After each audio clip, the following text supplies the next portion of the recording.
Tayo ay dumadaan sa iba't ibang yugto ng buhay, mula sa pagiging sanggol hanggang sa pagtanda. Bawat yugto ay may kanyang kwento at aral. Sa loob ng sinapupunan, nagsisimula ang buhay. Dito, unti-unting nabubuo ang bagong tao. Ang bawat tibok ng puso, bawat kilos ay patunay ng himala ng buhay.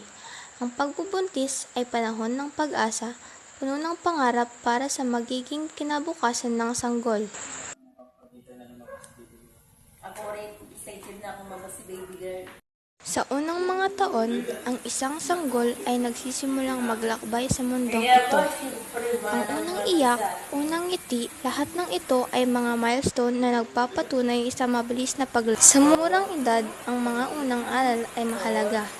Dito natututo ang bata ng mga simpleng kasanayan tulad ng pagbabasa at pagbibilang. Sa tulong ng mga magulang, unti-unting lumalawak ang kanilang kaalaman at pag-unawa sa mundo.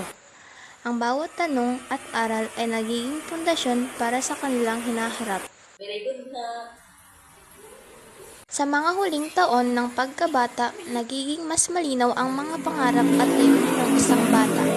Natututo sila ng higit pang responsibilidad at nagkakaroon ng mas malalim na ugnayan sa mga kaibigan. Ang mundo ay tila mas lumalaki at sila ay nagsisimula ng mangarap para sa hinaharap. Sa pagbibinata at pagdadalaga, hinahanap ng mga kabataan ang kanilang sarili. Nagbabago ang kanilang mga katawan, damin at pananaw sa buhay. Maraming tanong, maraming pagdududa, pero ito rin ang panahon ng pagdiskubre ng kanilang pagkakakilanlan. Grabe, hindi ko akalain na magpapalakpak isang panahon. Dahil isang trabaho, ngayon parang iba na kayo. Seems clear you'll be safe here. Sa maagang adulthood, nahaharap ang tao sa mga hamon ng buhay, karera, relasyon at pagtatayo ng pamilya. Dito nasusubok ang tibay ng kanilang mga pangarap at kakayahan. Bagamat puno ng pagsubok, ito rin ay panahon ng pag-abot ng mga mithiin. Welcome aboard. We'll be seeing more details about your start date via email. Pero congrats, you're officially live. Close your eyes, dry your tears. Natanggap ako. Ang saya ko. Oh my God, first Nothing seems Sige, mamaya magkita tayo. Grabe, ang siya ko talaga.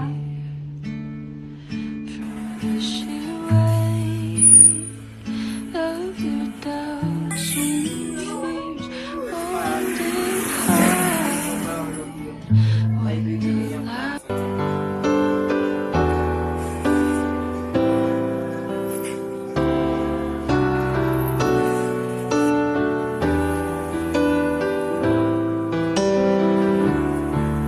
I can't remember when you were Ang gitnang yugto there, ng buhay ay isang panahon ng refleksyon. Dito, natututunan ng tao na timpangin ang mga tagumpay at mga pagsubok na kanyang dinaanan. Minsan, nagbabago ang pananaw sa been buhay through mula sa everything pagpapayaman ng there. material na bagay Can't imagine tungo sa paghahanap ng anything we've kapayapaan. missed. Can't imagine anything the two of us can't do. Through the years, you never let me down. You've turned my life around. The sweetest days I found with you. Through the years, I've never been afraid. I love the life we've made, and Sa I'm katandaan, so glad nagiging I mas tahimik ang stayed. buhay. Minsan, masakit ang katawan at mahina na, pero puno ng karunungan at mga alaala. Sa mga huling taon, ang mga matatanda ay madalas magmuni-muni tungkol sa kanilang mga naging karanasan. Ako rin ang tumatakbo, tumatawa at walang inaalalang problema. Narito ako, nagmamasid. nagbabalik tanaw sa mga taong lumipas. Parang kahapon lang, hawak ko pa ang mga kamay ng mga anak ko habang sila'y natututong maglakad. Ngayon, sila na ang may sariling buhay. At ako, heto, pinakulo ng alaala. Siguro ganito talaga ang buhay. Paikot-ikot, lahat ng bagay ay may simula at may katapusan. Pero kahit pa paano, masarap pa rin balikan ang mga panahon na sigla ka pa. Sana ang mga batang ito, ma-enjoy nila ang bawat sandali. Dahil darating na panahon, sila naman ang magbubulong. I love the life we've made, and I'm so glad I stayed right here with you through the years.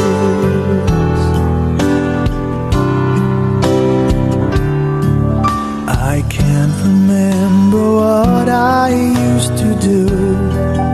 Me down, you've turned my life around. The sweetest days I found with you. Through the years, I've never been afraid. I love the life we've made, and I'm so glad I stayed right here with you.